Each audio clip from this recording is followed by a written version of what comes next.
going on tonight, something that we didn't expect to see happening today. And this is the press conference, this speech that Mark Carney will be giving to the nation to give us a better idea of how he's framing this budget. If you're just tuning in, let me know that you're here. Drop a message in the chat. I'm having a little bit of technical difficulty on my end seeing the chat, but that's okay. We're gonna power through, and I'll get that up in a second. We've got on my desktop here two different coverages of the event. We can see here on the CBC broadcast that we're still waiting for Carney to hit the podium. But let me frame this up for you. If you're not familiar with exactly what is going on here, I want to just check in here. Let me know that you are tuned in and that you're watching, making sure that everything is all good and that you're able to connect and watch this stream. I'm just figuring out some things on my end here, making sure that this is all live and functioning as it should be. I'm seeing a little bit of errors here on the stream's end, so got to make sure that it's functional. I can't see the chat, so I got to make sure that that you're all here with me and that you're all joining in. So I'm keeping my eye on the likes button here. If you want to hit like button, if I see a big jump there, I'll know that you're all here and you're all tuned in and that it's working as it should be. I'll check in on that. Beautiful.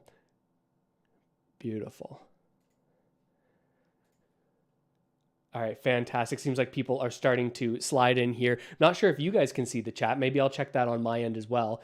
Make sure that we're all set here. But interesting stuff here. I'll talk to nobody in the event that you can't hear me. It looks like we're all live here. I'll pull it up on my end. And okay, beautiful. The chat is live here and I can just see it on my screen now. We're all good. Thank you for bearing with me. Big news here.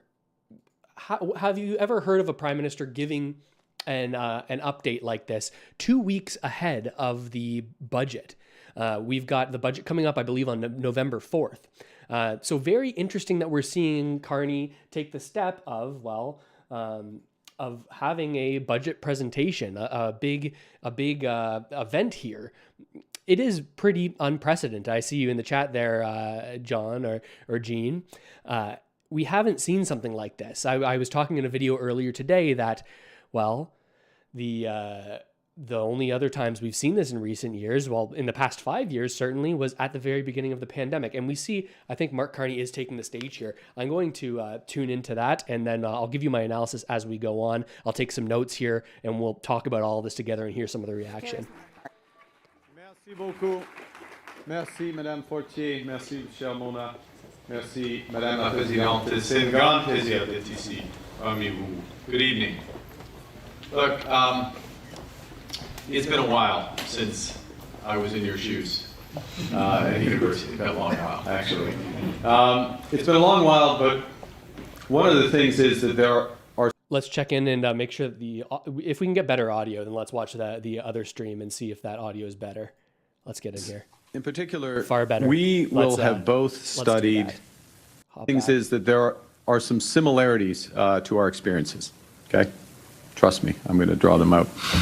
The fact is, in particular, we will have both studied and entered the workforce. You will soon enter the workforce during times of immense change, okay?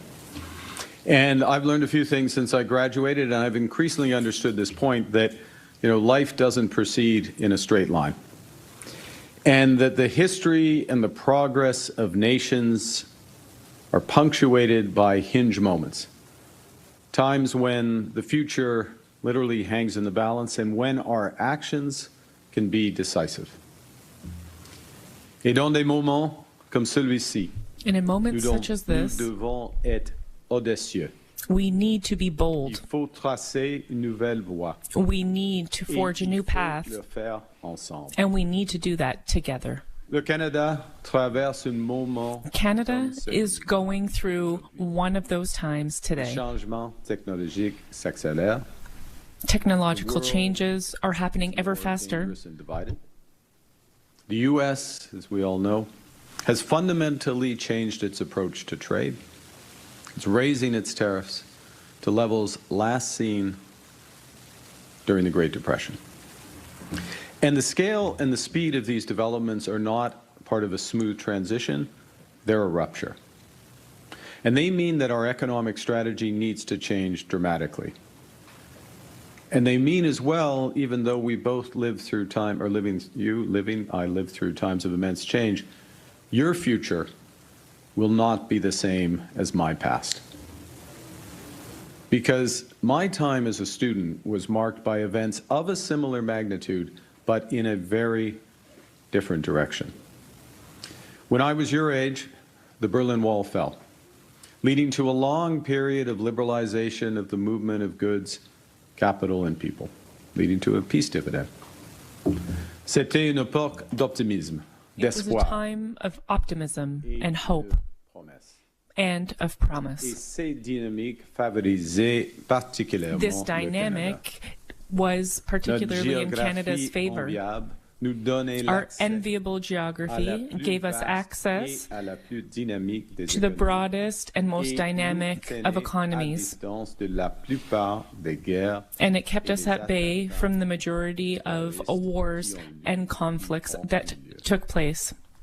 So, because of these advantages, over decades our economy grew steadily more integrated with the United States through the Free Trade Agreement of the 1980s, the NAFTA Accord of the 1990s, and eventually USMCA agreement signed in 2018. Canada's trade increased by over 400% during that period, and our economy doubled in size. But this process, this decades-long process of an ever closer economic relationship with the United States, is now over. And as a consequence, many of our former strengths as a country, former strengths more particularly as our economy, strengths based on close ties to America, have become our vulnerabilities. And as a result of that, the jobs of workers in our industries most affected by the U.S. tariffs in autos and steel and lumber are under threat. And our businesses are holding back investments restrained by the pall of uncertainty that's hanging over all of us. Our relationship with the United States will never again be the same as it was, even though in this new world of protectionism, we have the best trade deal of any other country, and we're working to make it even better still. Now, at the same time that all of this is happening, technology is changing the way we work, live, and communicate. When I was in graduate school, the World Wide Web, as we then called it, was that was the modern term of the information superhighway, if you ever heard of that. The World Wide Web, as we then called it, was just beginning. We used pen and paper in class. We talked on the telephone to each other. And we talked about the same news stories, the same movies, the same bands. My generation was connected by wires, yours is connected by code, and yet our society today is becoming ever more disconnected. Our public square is fragmented by online echo chambers, where truth and fiction can be hard to tell apart, and where contrasting ideas tend to polarize, not persuade. Now, in the context of all this, as Canadians, we have relearned some key lessons over the course of the past year. First, we have to take care of ourselves because we can't rely on one foreign partner. We have to take care of each other because we are stronger together. And we've learned that now is not the time to be cautious because fortune favors the bold. Nous pouvons nous donner beaucoup plus que We can give d'autres. ourselves much more than anyone else Isn't that a can gambling ad? ever take Nous from sommes maîtres us. chez nous. Ce sont les Fortune We are favors the masters of our bold. own home. décideurs de ce qui se passe It is ici. Canadians who will It's our decide country. what happens here. It's your future. And we are going to give it back to you.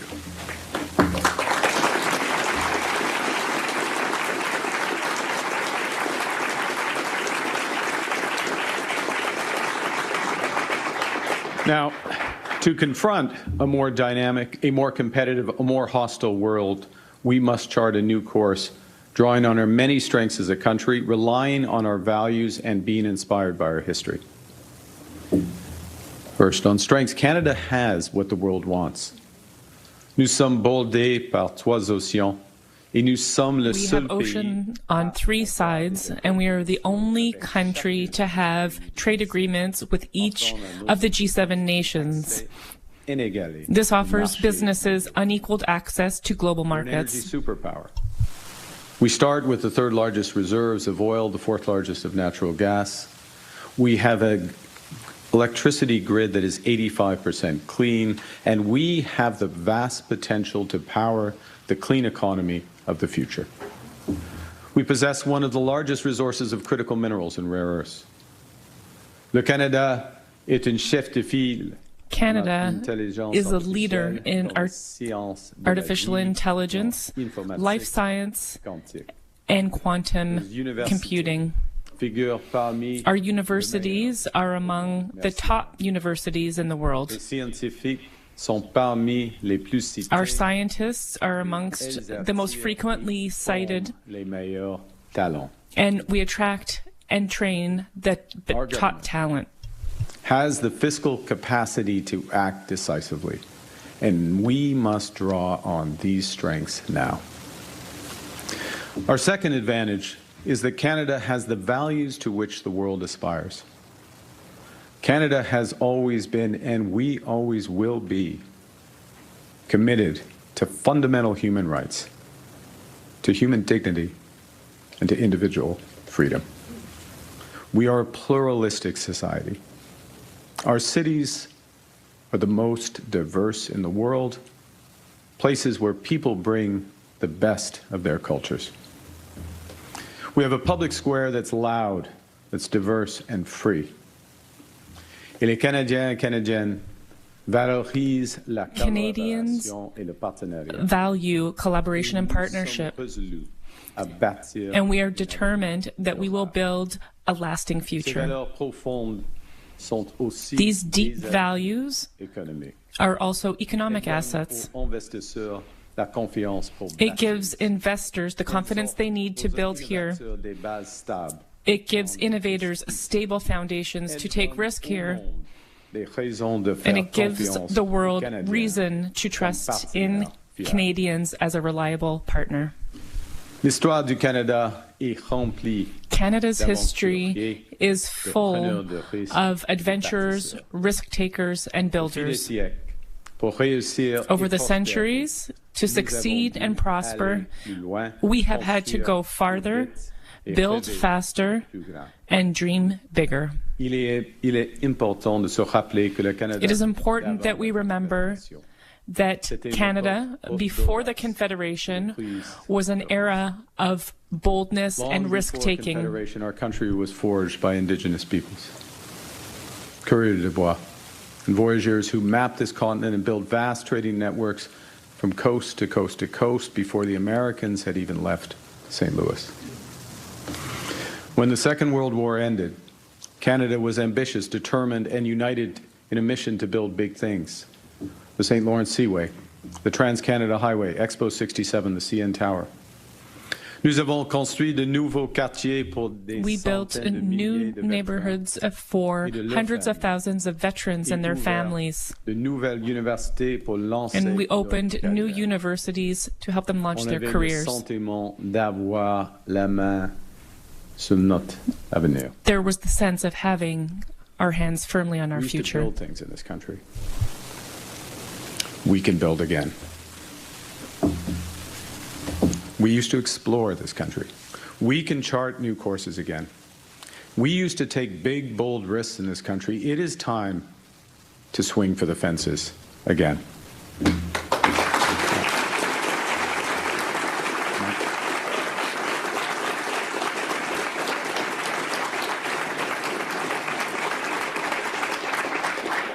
We learned a little lesson about swinging for the fences a couple nights ago, as I recall.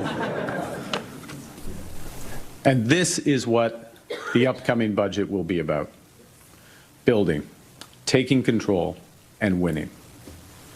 We will make generational investments with a plan to protect our communities, our borders, our way of life. We will build a stronger economy where everyone has a chance to get ahead. And we will empower Canadians with new opportunities, better careers, and a lower cost of living. Now, let me start with protection, because to build more of what we need, we must protect what we have. Safe communities attract people and families to put down roots, get a home, build a rewarding career, and ensure their children get a good education. So as soon as Parliament opened in the spring, we introduced the strongest legislation in Canadian history to secure our borders and crack down on gun trafficking and illegal drugs such as fentanyl. We introduced new legislation to combat the horrifying rise in hate and violent intimidation, including to protect against anti-Semitism and Islamophobia. And as I shared last week, we will table legislation for stricter bail and sentencing laws. To help secure our communities, we're hiring 1,000 new RCMP personnel, and to secure our borders, we're hiring 1,000 new border services officers. As we build safer streets and stronger borders, we also must reinforce our sovereignty in that more dangerous and divided world. And that's why Canada's new government is undertaking the largest increase in defence spending in a generation, or in generations to be more precise. And we're forging new partnerships with allies, such as the European Union, to strengthen our shared security. Parce que vous méritez un foyer. Because you deserve a safe home. Because you deserve to feel safe. Parce que nous défendrons la because souveraineté we will du Canada. defend Canada's Et parce qu'il sovereignty. n'y a pas de prospérité sans. And because there is no prosperity without it.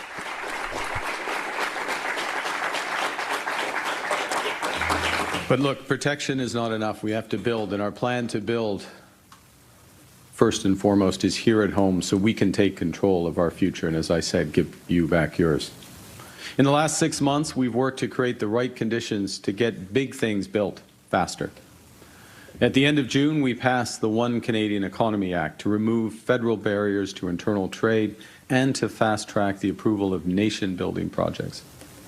In August, we opened the Major Projects Office, which serves as a single point of contact to get those nation-building projects built faster. Les projets qui vont connecter Projects that will connect, diversify, and push us forward. Projects that will lead to new partnerships across the globe. Projects that will create hundreds of thousands of well-paid jobs. Good unionized jobs for Canadian workers. Now, last month, we announced the first tranche, the first group of these major projects, with over $60 billion of investments in nuclear power, in LNG, in carbon capture, in critical minerals, and in new trade corridors. And we outlined strategies from offshore wind to high-speed rail and a sovereign cloud to drive hundreds of billions in further investment, all while creating the conditions for a better connected, more productive, and more ambitious country. And the thing is, we are just getting started. Our next tranche of nation-building projects will be announced by the Grey Cup, after the World Series, but by the Grey Cup. Yeah.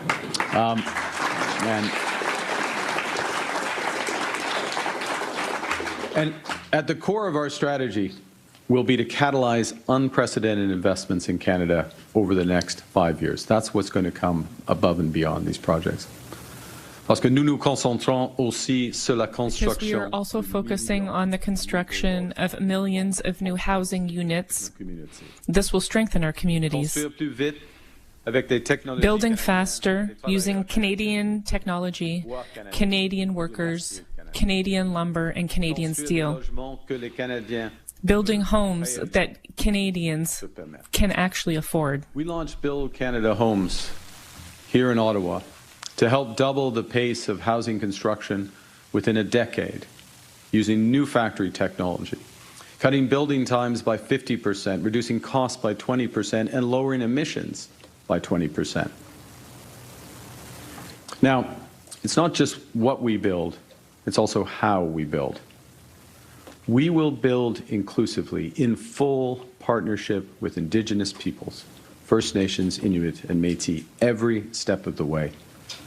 We will build in solidarity with workers, creating good union jobs. And Budget 2025 will introduce our climate competitiveness strategy. With a focus on results over objectives, on investments over prohibition, we will build sustainably. Le budget va contenir une nouvelle stratégie. The budget will contain a new strategy to build sustainably and competitively for Canada's future. We will focus on results rather than on goals, on investments rather than on prohibitions.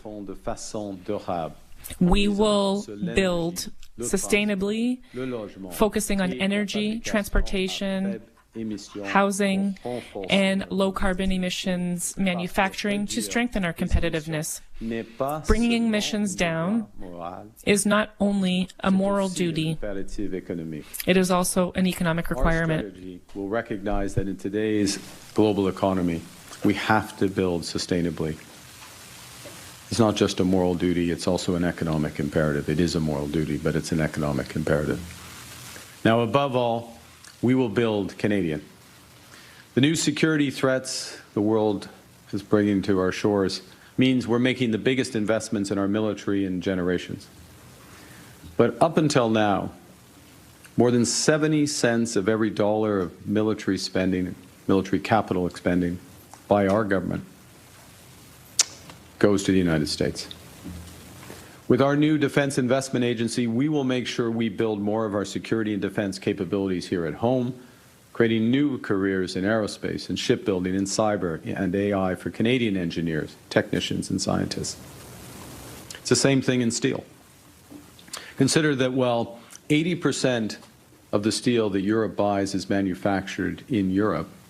75% of the steel that the U.S. buys is manufactured in the U.S. Only 40% of the steel that we use is made here. That doesn't make sense. Not when we have the people, the resources, and the companies to build right here in Canada. So our upcoming budget will move forward with our Buy Canadian policy, prioritizing Canadian steel, aluminum, lumber, manufactured good, and technology for Canadian projects. And with new orders for homes, infrastructure, and defense equipment becoming orders for Canadian suppliers. We will be our own best customer. So the welder who's working on a contract in St. John's can get a full-time job. Et pour qu'un ingénieur de l'Université and so that our engineers from the University of Ottawa have a high-quality career that is waiting for them here in Canada. Our partners around the world are already taking note of new Canadian ambition. Last month, we signed a historic free trade deal with Indonesia, the world's fourth largest country by population. We've just signed foundational agreements with the United Arab Emirates in AI and with the EU in defense and trade and with Germany in critical minerals. We're re-engaging with global giants India and China while we deepen our partnerships with our traditional allies. And to build on this momentum, I'm going to put it in context. Our goal for Canada is to double our non-U.S. exports over the course of the next decade, generating more than $300 billion more in trade, and that's new orders for Canadian resources, technologies, and expertise. Now, you spoke of protection and building, you move to empowering. Each of you in this room and in the overflow room, each of you is here to get an education that you need to go out and build the future that you want. To be empowered with a better shot at the life you want for yourself and your family. We will keep building a country where more people have more of those opportunities. Nous continuerons de soutenir les plus vulnérables. We will continue to support the most vulnerable and to offer respite to those who might have difficulty making ends meet. We will build a country where life is affordable. That is the third objective of our plan, to give all Canadians the means to succeed. We start by lowering costs. with programs and services that provide strong foundations for a good life. So the first thing that we did, the absolute first thing we did after the election was to cut taxes for all Canadians who pay tax, delivering tax savings for more than 22 million Canadians. We cut taxes to reduce the cost of housing for first-time homebuyers, some of whom I hope are in this room, immediately making the goal of home ownership a reality for more Canadians with young families. All of the big projects that we're driving forward, from new housing and new ports and clean energy, will create high-paying careers, many of them union careers here in Canada. It will be a great time to be in the trades. But as well, in the budget, we will unlock new apprenticeships, new skills training programs, and a new talent strategy for the next generation of scientists and innovators who will build our country. And as we build new industries and create new markets, you will be equipped with the skills you need to succeed with those opportunities. Because when Canadians empower each other, everyone benefits, and Canada prospers. Pour saisir ce moment. Vas-y.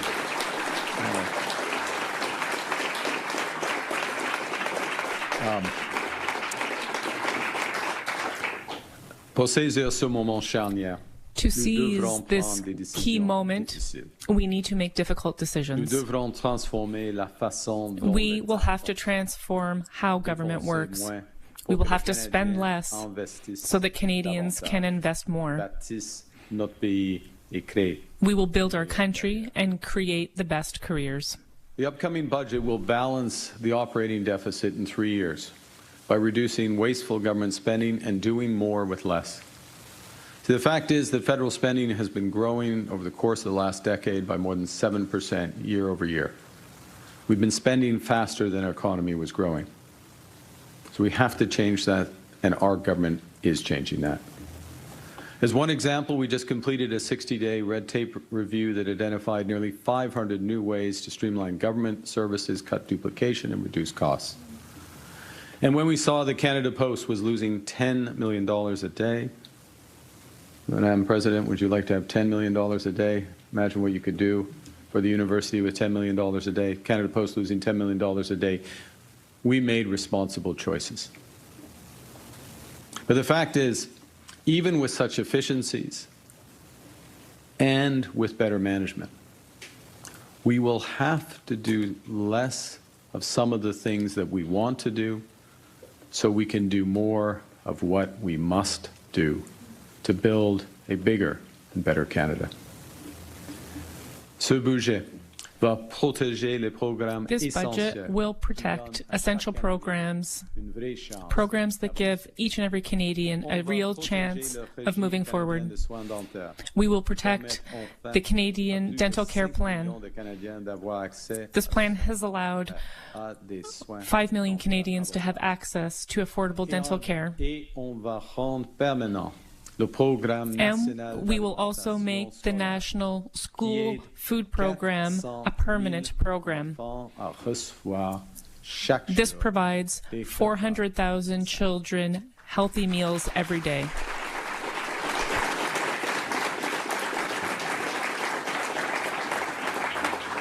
We will protect the National Child Care Program for the over 900,000 children who are getting a strong start that they deserve, and for their parents who no longer have to choose between raising a family and keeping their careers. And as well, our budget will also bring in automatic federal benefits so that the millions of low-income Canadians who aren't part of the system can get the support that they need. Now, we need to be clear-eyed about where we stand today so we can build for tomorrow.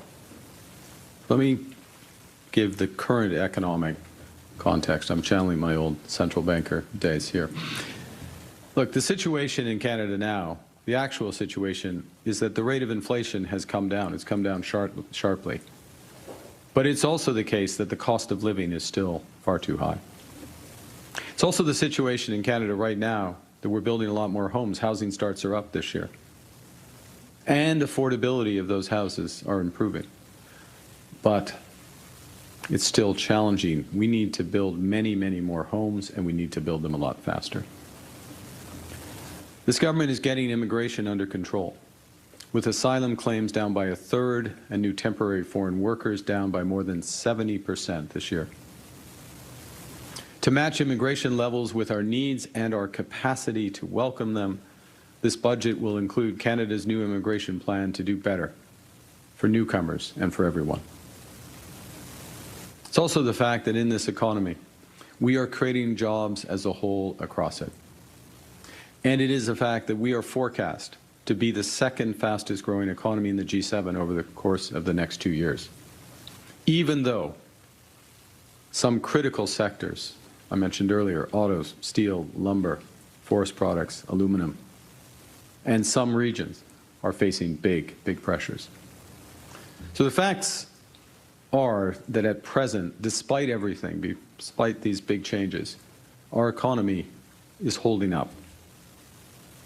But it's equally true that if we don't act now, these pressures will only grow. And more fundamentally, our goal is not just to do reasonably well, but to grow stronger than the rest of the G7. And as we work to do so, I want to make this promise to Canadians. I will always be straight about the challenges that we face and the choices that we must make. And to be clear, we won't transform our economy easily or in a few months. It will take some sacrifices, and it will take some time. Our government will work relentlessly to cut waste and drive efficiencies.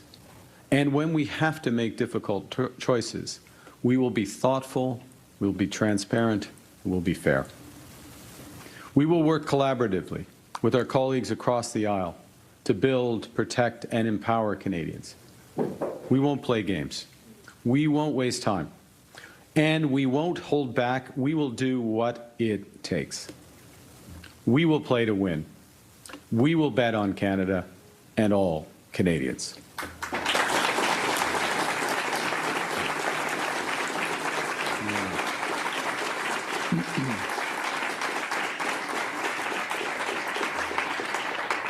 Je fais cette promesse aux Canadiens. I make this promise to Canadians. I will always be forthright about the challenges that we need to overcome and the choices that we'll have to make. We will not transform our economy easily, nor in just a few months. It will require sacrifices, and that will take time. Our government will work tirelessly to eliminate waste and improve efficiencies. And when we do have to make difficult choices, we will do so upon reflection and with transparency. We will work in collaboration with our colleagues from all parties to build and protect and give Canadians more power. We will not play games, and we will not waste any time. We will not hold back. We will do everything needed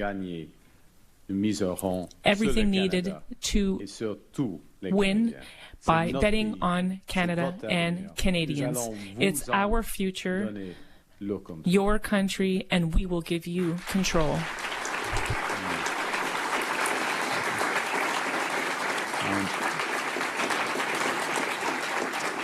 And to finish, because we're all in this together, I ask you to get involved. The fact you're here this evening, we do many other things, shows that you're interested in being involved. Get involved. Look out for each other. Look after each other. I know from the history that I read in university and the history that I've lived since graduating that fortune truly does favor the bold, and the hinge of fate will turn on what Canada does right now. We're going to have to change how we do some things, but we will never change who we are. This moment has revealed, yes, the limits to our economic independence, limits that we must tackle head on, and we will. But more importantly, what it's revealed is a nation that's more determined, generous, hardworking, compassionate, and ambitious than any other on earth. We are Canada strong, Canada fort. Vive le Canada.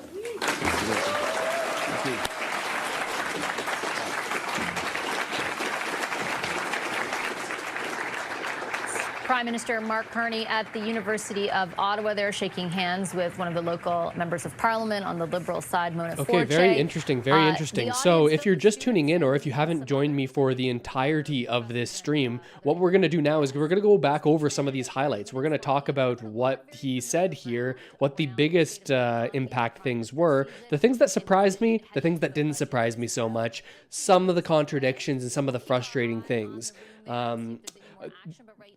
I think to the content of I'm that speech. curious about the reaction here. I'm just going to try to keep these tabs up. Okay, well, this is the panel. I'm going to keep the tabs up on my side here. I'll go to full cam here for just a moment so that I can keep an eye on when we hear from members of the opposition, people who could have other thoughts on exactly what went down here and what their reactions are to it. Because if you're missing the framing here, the budget will be tabled in a couple of weeks. The expectation is that that budget will be around 30 to potentially even $60 billion larger than we expected on that previous deficit estimation back in October of 2024, the last time we had any kind of economic data. Now, there are some problems involved with this, but the Carney government has framed this as this being a critical time for us to invest in the Canadian economy. Now, how that investment is made, people will have different arguments about exactly the best way that that should be done. But the important thing here is we need to vote on this budget as it comes through. And there's talk that there could be some worry amidst the Carney government that it won't be so popular with the public, this budget, but that it also may not be as public or as popular amongst MPs. We'll get into that in a second because there's a chance that it could trigger an election, though I'm not so sure. Let's go over some of these main points. I took 4 pages of notes here over the course of that 20-minute speech, and let's cover them in rapid fire so that you can get an idea of what you might have missed. I'm going to start this as a recording. I'll post this on the channel as well if you want to check it out in another second. Well, Mark Carney has just given his speech sort of setting up and framing his budget that will be coming out in a couple of weeks. A budget that is, by all accounts, supposed to be very, very large, larger than previously expected, a large deficit. I'm going to go over all of the main points here in rapid fire so you can get an idea of what was said. In short, there was a lot of hearkening back to election promises and talking about what he's done so far, and most of this was about positioning. You'll understand what I'm talking about in just a second. He starts off by saying the future is in the balance. At moments like this, we need to be bold. It seems like he's trying to convince Canadians, specifically Canadian students who he was talking to at this press conference event, talking to Canadian students in Ottawa, I believe, trying to convince them that it's a good idea to do this spending and that it will be in their best interests because, of course, all of this spending will mostly, with the impact of it, be borne by future generations. So important that he targets this demographic. He blames the U.S. largely for the changing trade order. Of course, Donald Trump being a transformative president, in Mark Carney's words, a lot has changed, but he says the world is a more divided and dangerous place, something that has been common in the way that he talks to the public. He says this is a rupture and our economic strategy needs to change dramatically. Your future is not going to be the same as Mark Carney's past, he says. He talks about this period of liberalization after the Berlin Wall fell and how everyone was optimistic and hopeful and there was promise. And this helped Canada grow. It was in Canada's favor to be so closely allied with the U.S. He says that this is not the same anymore. He says that businesses are holding back investments because of the unpredictability of the U.S. Again, a lot of this framing like, well, we're in this situation, it's been triggered by the U.S., but he does say we need to take care of it ourselves. Now we'll get into how he's planning to take care of this. He talks about some of the things that are so different today than they were in the past. He used to be just like these kids he was talking to during the start of the internet, the World Wide Web, he called it. But he says, now you are dealing with something different with all these new technologies. You're dealing with these echo chambers and online squares that are polarizing and what makes it tough to tell the truth from the reality. Now, I think that is 100% true. It's incredibly challenging in any case to find out what is the legitimate truth and what is not between the way that people post on social media in extremely biased fashions versus the way that the corporate mainstream media will talk also in favor of the things that benefit their interests. It's so hard for young people and people all around to parse through that to figure out what actually is true. I feel like people are living in different kinds of realities. So at least that point rang true for me. He did say some stuff that felt to me a little bit infantilizing, saying, we are going to give your future back to you. If you trust us with this major investment, we're giving your future back to you. We've got a lot going for us. We're going to make sure that your future is all good. Now, this gets into the big conversation of larger government versus smaller government. To me, this sounds like he's saying, you have to trust us, the government, to look out for you. We're going to make sure that your future is better. In my eyes, I think it's always best for you to look out for yourself more so than trust that any government is going to make your life better for you, be it liberal, conservative, NDP, what have you. I think that you got to look after yourself and your family as your primary goal, and not so much depend on things changing all that much as the result of government policy. So that was a little bit frustrating to hear, at least from my perspective. Let me know what you think about that. But he seemed to break this up all into 4 different categories. Protection. We need to spend for protection. We need to build, and we need to empower. Or rather, 3 different categories. Protection, building, and empowering. This is what he was saying. He started by saying, we need to take big, bold risks. It's time to swing for the fences again. He even used the old saying of fortune favors the bold. When I heard that first, I thought of the gambling ad, but maybe that's just because I watch too much hockey and I just see Bet365 ads over and over and over again. My God. But I heard that and thought, okay, that's interesting. He talks, now's the time to take big, bold risks. I found this to be a very interesting point because, yes, it seems like the government will be taking some big risks, some big investments that they'll be spending tens, if not hundreds of billions on over the next decade, at the very least over the next few years. We talk about the positive side of what these investments could do for Canada, but I think it's very important to talk about also the risks, right? With any investment, with any risk that you take, there's the chance that it could pay off, the chance that it couldn't. And I think that any analysis of these different spending ideas is a little bit not complete if you don't simultaneously take a look at, okay, well, what is the downside of this? But let's get into these 3 categories. Protection. He talks first about needing a safe community. We need to make safe communities in Canada so that people can put down roots. And then he talks about how, in his eyes, he's already been doing this with the Border Act, new legislation against anti-Semitism and Islamophobia, stricter bail and sentencing to come. He says there will be more legislation on that. We're going to hire more CBSA agents. A lot of re-announcements of previous things that he had announced shortly after becoming prime minister, sort of rehashed here into saying, hey, we are protecting you. There's been a lot of criticism about soft on crime policies from a lot of people who think that there should be harsher sentencing and harsher bail reform. You can think of that what you will. He says that that's coming in the future, but there's been a lot of frustration around that so far.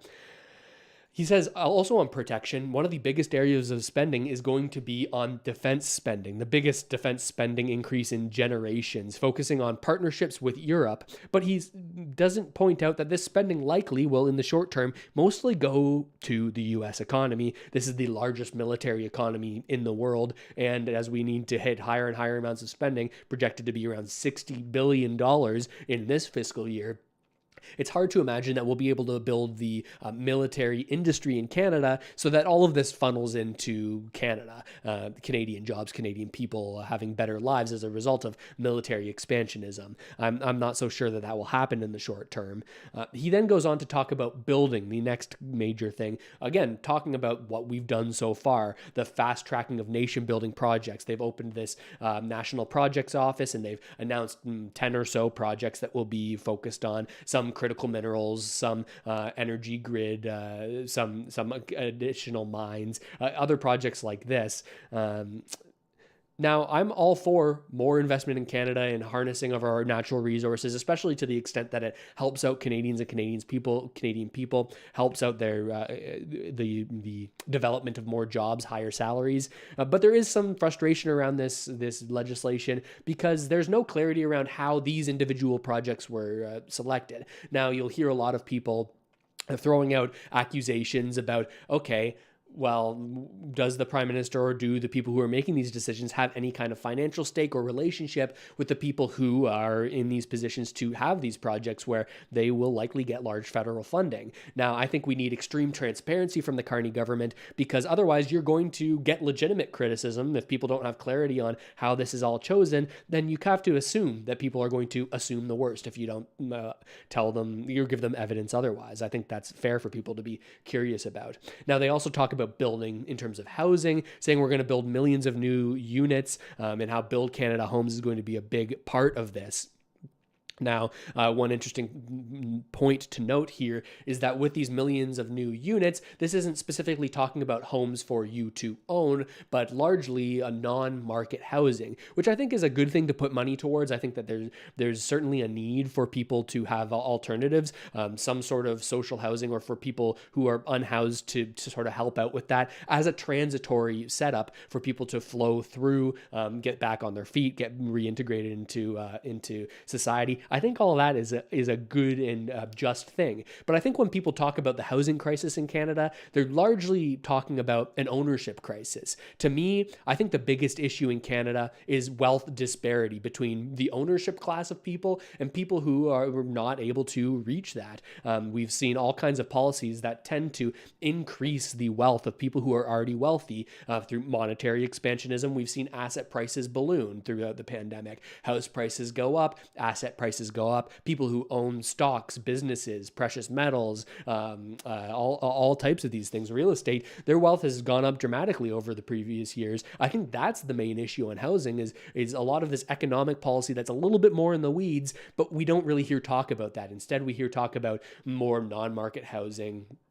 Will this really help people when it comes to the housing crisis? I'm not so certain, because there, again, in my view, is not a conversation about, well, how did we get here? How can we avoid that in the future? And in my eyes, some of the risk of this spending, which again, the risk wasn't talked about in a lot of depth, some of the risk of this spending is increasing the likelihood that in the future we could have a similar situation where we see again the wealthy get wealthier and the poor get left behind as asset prices balloon if we have issues with our debt in the future. I only see a world where central banks would step in to keep the economy afloat, which to me sounds more like asset price inflation, the wealthy getting wealthier, the division of these different classes. This is the way that I view the world. Let me know where you think I'm wrong and where you think I'm totally off base. I very well could be, don't claim to be an expert, but just sharing with you how I view the world right now.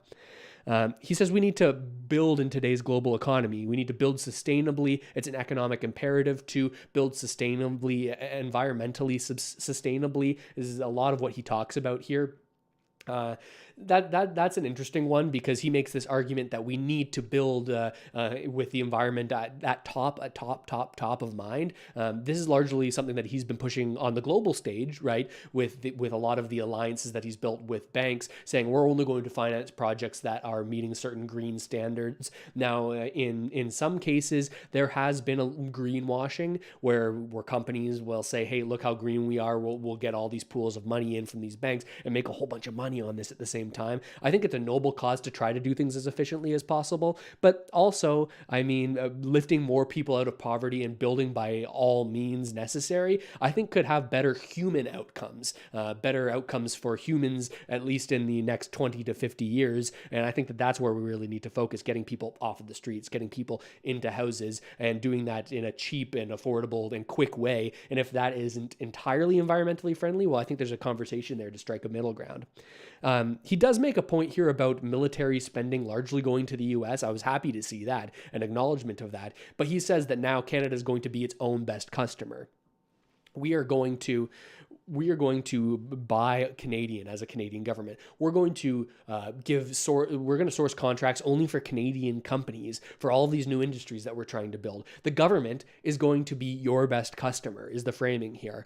This is something we've talked about on the channel a lot. Subscribe, by the way, if you haven't already done so. Is this idea that the government is becoming more of the economy, taking a step in that direction? Certainly not all the way, but becoming more of the economy. Where okay, okay, our industries are struggling. We as the government will take on debt so that we can then support those companies, buy from those companies, and hope in the future they'll become more profitable. What do you think will happen in the long term when it comes to that? We've certainly seen successful examples of it. There's some arguments that say a lot of the Made in China 2025 policy has been largely that, the government funneling a lot of money into developing their industries. And now some of them are standing on their own 2 feet, but who knows how that's going to play out over the long term. He talks a lot about doing this now and spending less as a government so that we can invest more. Another campaign promise. The idea of splitting the spending up into 2 different categories, the operational side, government salaries, day-to-day expenses, as well as capital spending, that's investment. He says that we should look at these 2 things differently. This is a large subject of debate amongst people who are familiar with the subject. His new fiscal anchor is that we will bring into balance the budget, the operational budget, within the next 3 years. This is his promise. This is the new fiscal anchor, is that this small portion of the government spending will be brought into balance over the next 3 years, while the capital expenditures will admittedly grow dramatically. We're going to invest in Canada. This is the framing of the idea here. Who knows if it'll work out long term, but I'm a little bit skeptical about this balancing of the operational budget. I think likely they will do it and do it successfully, but is that entirely meaningful for the outcomes for average Canadians? I'm all for efficiency, but is it a drop in the bucket amongst large capital spending? That's what I'm wondering. Now, he gets into some things that Canadians might not want to hear. He says, even with these efficiencies, we'll have to do less of some things we want to do so that we can do more of what we must do. I'll say that again. He put emphasis on that. We'll have to do less of some things we want to do so that we can do more of what we must do. Now, that's a great sounding quote. It sounds smart, but he didn't really elaborate on it. So I'm not exactly certain what he's talking about, these things that we want to do, but we won't be able to, or do so that we can do more of what we must do. What are you saying we must do? There wasn't a ton of clarity there. A dramatic quote, though, a dramatic quote. Another dramatic quote is that he said, I'm going to be straight with you. I'm going to tell you about all of the challenges that we're going to face over these next years. He says this will take some sacrifices. Some sacrifices, sure, in the government, but some sacrifices from average Canadians. We won't be able to flip our economy around in the short term. It will take some time. This is what he's saying. Now, I don't know that many Canadians are going to be all that happy to hear about sacrifices that they're going to have to take. I think I've heard from a lot of people that I talk to that say, I just want to have the ability to do what I need to do for my family. If the government can help in terms of making life more affordable, then that's fine. But a lot of people have this sense that there's too much government in their lives and would like a lot of this to be less decided by the government, less central planning, and more of a step back so that people in markets can do what they do. Now, I don't know if I agree with that in all cases, but that is what I'm hearing from a lot of people. He says, we'll bet on Canada, but we'll give you control. He asks these students to get involved. He once again says, fortune favors the bold. I think of a bad parlay from a week ago when I hear that. The hinge of fate will turn on how Canada acts right now. We are Canada strong. This is, again, hearkening back to his campaign. A lot of stuff going back to this campaign, which admittedly he won the election, was successful for him. So I can understand why you're shifting back to this. Will the U.S. criticism land in the same way? Will the Canadian patriotism land in the same way? Will the trust in him to get the job done land in the same way? That all remains to be seen. If you're listening in on the live stream, we've got more analysis coming, reactions from other politicians as they come up, and some chat here. But if you're just watching the video, that's it for this one. I'll catch you next time. I hope this video was helpful, at least a little bit. I'll see you next time. I forgot my outro there for a second. Beautiful. There's my long-winded explanation of what just went down there. Let me know if I missed anything in the chat. I'm looking at the chat while I'm saying all this stuff. So let me know what you think about that overview. What did you think of the whole thing in its entirety? I mean, it didn't seem like, Sunshine's saying it right there. Not a lot of substance. It was a lot of like framing. This was my main takeaway, was that, we'll put this in the background a little bit. My framing, or my idea, is that this was a lot of framing. This was a lot of trying to say, hey, we know some of you aren't going to like this. We know there's going to be record amounts of spending. We know that there's going to be some things you like in this, some things you don't. But you need to trust us as the government. We are acting in your best interests. We are trying to help you. We're here to help you. You need to trust that this big risk that we're taking is a risk that is warranted and is a risk that will pay off.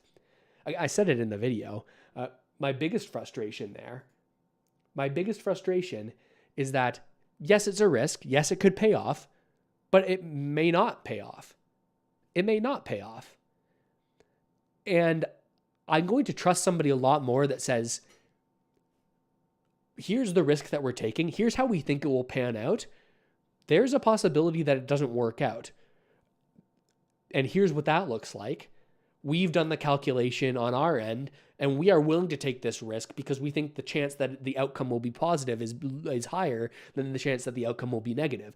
I would trust that a lot more.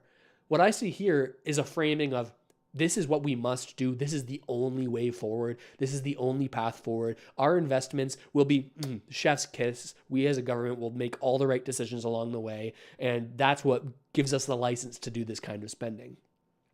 To me, that sounds more like a sales pitch than someone being honest with you about the risks involved in the situation. That's what frustrates me. Could this all work out? I certainly think it could. We've seen examples of more state involvement in other countries where they've lifted tons of people out of poverty. Now we look at this on shorter time periods. Who knows how it'll pan out over a 25, 50 year period, but there's not reason to think that this could never work. Just frustrating to hear not a lot of talk about some of the concerns about what would happen if it doesn't work. If you watched my video earlier today, you would have heard my main frustration, and that, or my main worry about all of this. And I talked about it a little bit in that little update. But my main concern is about how likely is this to bring us back to a place where once again we see the Bank of Canada printing money to support a large federal debt. Again, I'll give you a quick recap. We saw this in the pandemic. We saw the government and the Bank of Canada spend dramatically, or rather, the government spend dramatically, and the bond market wasn't there to support that debt. When the government takes on debt, they're selling IOUs to investors. They can't sell IOUs if there are no buyers for those IOUs. What happened in the pandemic when there were no buyers? It was that the central bank printed money for itself so that it could then buy those bonds from the government. In reality, it used the big banks as intermediaries. The government sold bonds to the banks, and the banks sold those bonds back to the government or the Bank of Canada. But in short, the monetary supply was drastically expanded. I personally believe that this is the primary reason that we saw such a run-up in real estate prices, in asset prices directly after the pandemic, this huge bull run up until 2022. We saw all of that. I think it was largely not a result of legitimate growth or productivity in the economy. I think it was largely a result of monetary expansionism. And I think that hurt a lot more people than it helped in the long run. Sure, there's arguments to be made that, okay, well, people would have been far worse off if the government hadn't done this spending, if people didn't have CERB, if people didn't have these kinds of supports, well, then what would have happened? Now, I think you look to some of the Nordic countries that were a little bit less restrictive in their COVID policies and maybe didn't entirely shut down their economies, and as a result didn't need to do as extreme economic operations. I think that maybe that's looking back in hindsight, like you never know what's going to ultimately happen. So there is an argument there that this spending was warranted and that it was something that was needed. But I do think that it hurt people more than it helped them. As we saw asset prices go up dramatically, we saw real estate get out of reach for an entire generation of young people. This is what I would like to hear talked about. This is what I would like to hear somebody talking about in a cohesive way, not just saying government spending, any government spending will be inflationary and will make your life worse in every single way. I don't think that's the case. I think that some of this spending could certainly help Canadians, especially if it's targeted and if it's transparent. You can think what you will about the likelihood that that will be the case.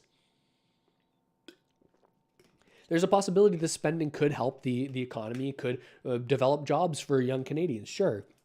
What's not talked about is the risk that this could create a new situation where, once again, we see central banks forced to bail out the government in a time when bond market participants dry up. We've heard from the Bank of Canada that a lot of the bond market participants over the past couple of years have been largely doing the basis trade, a lot of U.S. hedge funds buying up sovereign debt in large volumes with large leverage in order to make marginal money on each trade, but doing it at volume, making a bunch of money. What happens if those buyers are no longer there?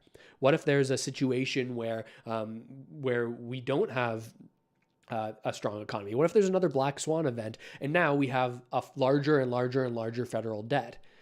Sure, if all of these investments pay off and they grow the economy equivalently or multiples of the spending that we undertake in order to execute these new policies, sure, that would be great. There's a chance that that multiple doesn't hit. There's a chance that we don't see a 2x, a 3x on this money that's spent. In that case, we don't see the economy grow enough to support this kind of spending. What happens if the government now needs to refinance this debt? Maybe people don't want these bonds as much as they did before. Do we really think that we let the economy and the government go into a sovereign debt crisis? I don't think that we have the stomach for that. I think we see the Bank of Canada step in once again. They won't call it quantitative easing. I think it will be some other policy, right? You always see a new name after people kind of get wise to what's gone on. But some kind of intervention that, once again, will save the already wealthy and hurt the people who are most vulnerable. We hear a lot of governments talking about, we need to spend so much so that we can help the most vulnerable. I think that that's an honorable thing, to be more focused on disenfranchised people, people who don't have a roof over their head, people who don't feel like they're able to get ahead, people who aren't making enough money so that they can have enough money at the end of the month to then invest and get involved in the system that you're so locked into, that you're so worried about keeping up. I worry that that is a risk that a lot of these politicians, a lot of the elite are willing to take.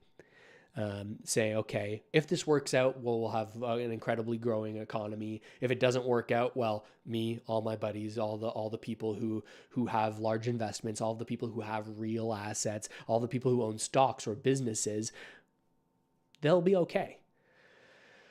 I worry about the people who don't have these types of investments. Now, on my end, I'm trying to play the game. I'm not one of those people who's saying, you know, the whole system is screwed. Like, let's not participate in this. Let's protest it. I think that the most powerful and wealthy people are the most bought into this system. So I think it's very unlikely that much is likely to change drastically.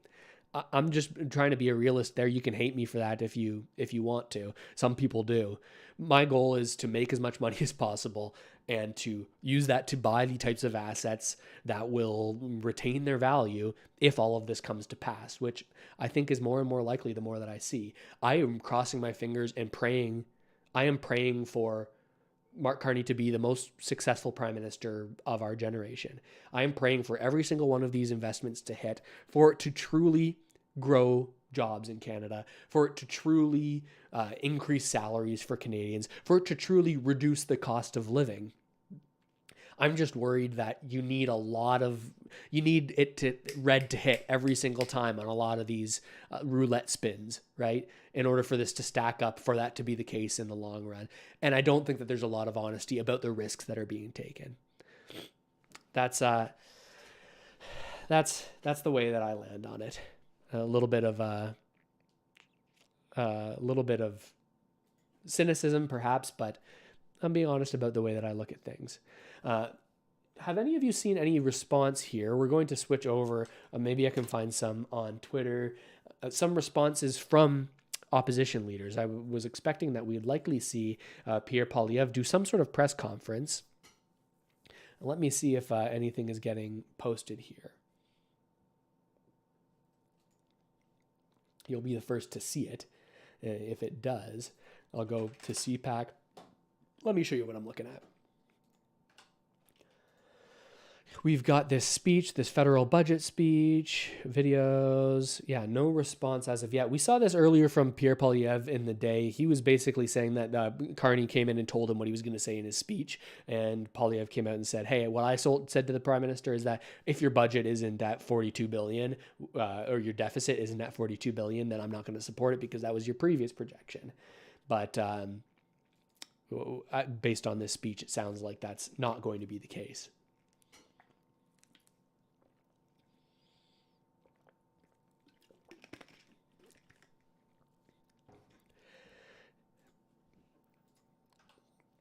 What did you think about that speech? It did seem lacking in substance, but perhaps necessary in his eyes in terms of framing this or telling Canadians how they should think about this.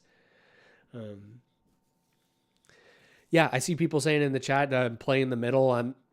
I'm telling you honestly how I feel about these things, and I think that ends up being a little more centrist than a lot of the people that make content, and that's fine by me, and it ends up making a lot of people frustrated. But I think that there's a fair amount of people that think similarly and aren't as liberals are always right or conservatives are always right. I think that things are constantly moving, and I'm always going to be more critical of the government that's in power because that, of course, is the party that is making decisions for the country. I'm not going to be overly conservative or overly critical of a government that's not in power. That doesn't make as much sense to me. Be critical of the ones that are actually making decisions and actually doing things. And one day, if the Conservatives are in power, I will be far more critical of them than I am of the Liberal government. People will say that I'm too critical of one party over another. That's the way that I look at it.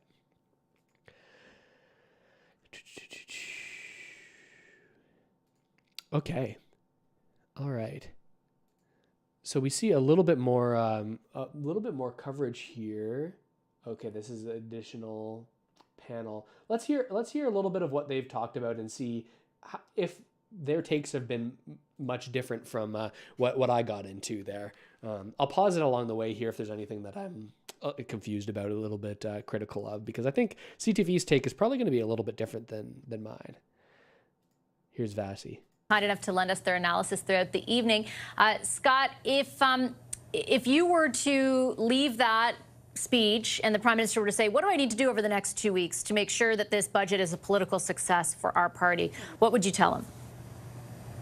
Well, they got to dig deeper, and they have to tell people what he didn't tell them tonight, which is what is this budget going to be about, and how does that improve their life and make them more confident about a very perilous time. There's a speech like this has only one job. It's a thermometer speech. It's intended to tell us how to measure the budget. What's good, what's bad, what's hot, what's cold. It's to set out that measurement. And I don't really think it did that. And I don't want to be overly harsh, but why call people together to give this speech unless it is to do that? And I don't think he invited Canadians to say, here's the thing I really want to do, but I think that really matters and why it ought to matter to you. This is the basis upon which I want you to judge this, my first budget, at this most critical time as Donald Trump has turned his cannons on our economy. And I think the hardest news out of this probably is the clip that you just showed. We're going to balance the operating deficit over the next 3 years. But again, we don't know what the operating deficit is. We don't know what their definition is. And it drives us to, therefore, a definition of the budget that is based around fiscal performance. Is that really what he wants Canadians to be focused on? Is that the sum total? Is that the most important thing? So even and this is the thing, the focus on balancing the operational budget seems like just like a cop-out to me, because I'm not entirely convinced that this operational budget will entirely shrink, just that it perhaps may be shifted into the other category. I wonder about to what extent do the spending cuts that happen within the government in the operational sense get outsourced into different non-government agencies that will be no doubt a part of making the capital expenditures work, right? There's not going to be no bureaucracy in these investments. I imagine there will be committees, there will be different corporations, different heads of companies like Build Canada Homes, and I'm sure different investment groups that will help with these national projects. Will the bureaucracy just move from the operational side to being an operational side within the capital side? Do you get what I mean? Even by its own standards, I didn't really understand the test it was trying to set for Canadians about this budget, the invitation it wanted to make to Canadians as to how to judge this budget. That's got to be fixed in the next 10 days. I was actually a little bit surprised at the degree to which there was talk around spending constraints, for example, James, and other things throughout peppered throughout the speech about sort of, compare and contrast what we are planning to do on that versus the previous government, only because they've moved so far away from it in the last month. Like, they did stop talking about austerity or anything that even came close to it. And tonight there was more about that and potential sacrifices than I would have guessed they had signaled previously. What do you think about that? Yeah, I mean, there were a few tripwires in there, right, that may be triggered by opposition parties. But certainly there are things in there that you wouldn't think a Liberal Prime Minister would brag about. Bragging about putting a cap on the immigration inflows into the country. Bragging about getting rid of the carbon tax, even though he didn't use the word carbon tax or even consumer carbon tax. He just talked about the tax relief they did in the early part of the government. Bragging about getting to an operational balanced budget, but at least the words balanced budget were in there, even though it's a small piece of the larger fiscal framework of the government of Canada. So there were something, bragging about, as I said before, about confronting the meltdown of the business model of Canada Post. So he put some red meat in there, and I think there's, plenty of stuff in there that he also talked about protecting, the 900,000 kids who are benefiting from some of the social programs the government has put in place. So he didn't quite challenge the opposition parties to vote against it or face an election campaign, but I think he put some rhetoric in there and some language in there that would lead the opposition parties to have to sort of think twice that, if you're a conservative, do you want to be against a prime minister who's committed to balancing the operational part of the budget anyway and cracking down in immigration inflows and doing some stuff on bail reform and doing, there's some stuff in there that he can say, look, the Conservatives aren't serious. They just want to play politics. They don't want to support our efforts. And then I think there's an equivalent narrative on the New Democrat side. But it wasn't quite as, I think to Scott's point, it wasn't quite as, high noon, like get on board or get out of the way kind of a moment. When I leave, my office here after this to head out, my neighbor asks me, what was the speech about? I'm going to say, he's done a bunch of stuff. He's going to do a bunch more stuff. Stand by, because I don't quite know yet. And I think that's kind of where we are. It wasn't a bad speech, but nothing really dramatic to sort of point to. Last word to you, Kathleen. Yeah, I think that if Canadians hired Prime Minister Carney on April 29th because he projected some kind of competence and some calmness, he certainly reiterated that tonight. He said, we've got to be clear-eyed about the kind of hinge moment that we are in right now. And I think that he did actually signal something to progressives. As James mentioned, not only just the child care, but he said he's keeping dental care. He's expanding, actually, another bit of news, he will expand the school lunch program. I mean, these are things that progressives want to see in there. But the question is, can he double down if, as I said in the beginning before he spoke, that this is the first report card that we're getting on the Carney government?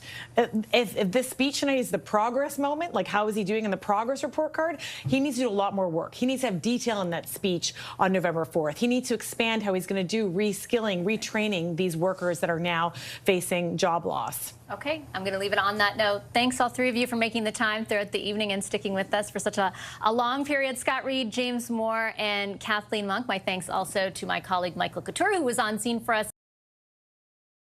Interesting takes. I think a lot of them pretty similar to what we were talking about. One largely being that, we didn't really see a ton new here. This was a rehashing of a lot of the the previous announcements, previous policies that were out there. A lot of the previous policies that we may have expected to see more movement on than we really have at this point.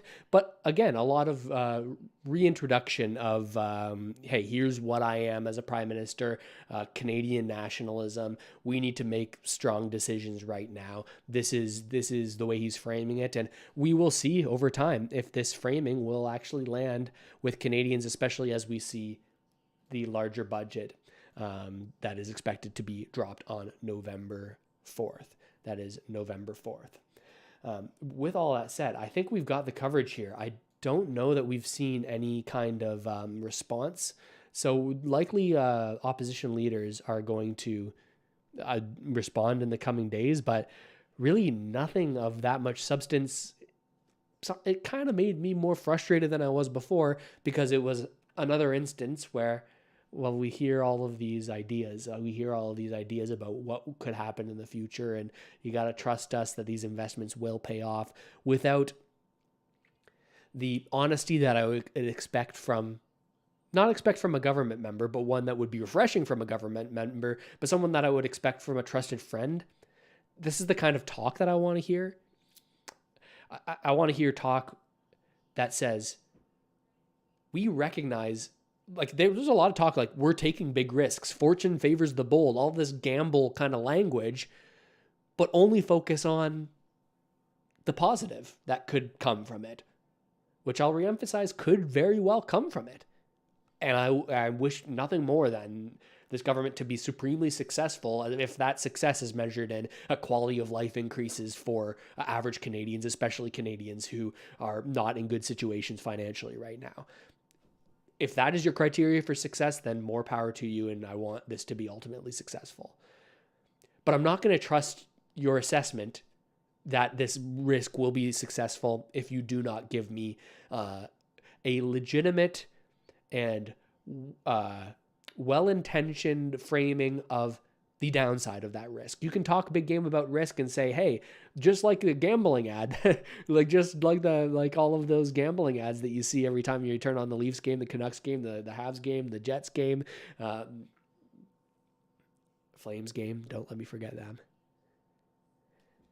Every one of those ads, here's the best case scenario, when in reality, everyone's losing money on those. Like, it's mathematically created so that you lose money and the company makes money. You don't hear the downside frame. If you said, hey, this is a fun thing, this is a fun thing that you can spend your money on, maybe increase your adrenaline during the game, but you're probably going to lose money in the long term. If I saw a gambling ad like that, I'd be like, hell yeah, dude. Just like I would be like, hell yeah, dude. If I saw a politician say, nobody knows what the future holds, we believe that this will happen if we make these historic investments. There's a world where it doesn't pan out, but we believe that this risk is worth it, and that's why we are taking this risk. You're not stupid, Canadians. Let me tell you that there is risk involved here. You're not stupid. This is like, I hear a lot of politicians talk, and it sounds like they think that everyone's stupid. I want to hear, we know you're not stupid. Here's a legitimate assessment of what the risks are with us pursuing this policy. But we don't hear that. That's my main frustration. Brian, thank you so much for the super chat. In a world of partisan online political commentary, you're a breath of fresh air, Russell. That means a lot. I really appreciate your opinions. Keep it up. Thank you for the kind words. I appreciate that, Brian. I do my best here. Sometimes I feel the pull to go in one direction over another, especially when I see some of the views that more of the write down party lines commentators will get, but I hope that I always have the strength to continue to avoid that, because I'm being honest with the way that I think about things, and if there's fewer people that line up with that, then that's just fine, or at least that's what I tell myself. Yeah, thank you guys for tuning in. Well, there's the summary. Subscribe to the channel if you haven't already done so. If there's anything else that comes up, you're going to hear it from me at some point as quickly as I can. I appreciate you all joining me here. And with all that said, I'll see you next time. Have a great evening. Enjoy your life. I'll leave you on this. There's a lot of frustrating stuff that goes on in the government, whether you're conservative or whether you're liberal. You see the other side and you get frustrated about it. You get frustrated about the way that government is changing your life, or the way that they're not changing it in the way that they should be. And a lot of that's real. A lot of that's real, especially in your life. If you feel like you're not getting ahead, you're not getting financially ahead. I would encourage you to, while it doesn't stop some of this negative stuff, put down the phone every once in a while, get some exercise, go outside and appreciate the people in your life and the positive things in your life. I think a lot of this political commentary, I know I feel it from time to time, can get a little dark, a little tense. And if I get too absorbed into it, then I can get into not a great place myself. So that would be what I would leave it on. There's a lot of frustrating things, but there's also a lot of great stuff in the world. And I think that the more and more you can focus on that, the better and better your life will be. Not that it'll solve the problems, but I think you got to be concerned about your own life more than the entirety of the entire world's direction. That's too much for any person. I'll leave you on that. Thanks for tuning in, everyone. We'll check you later.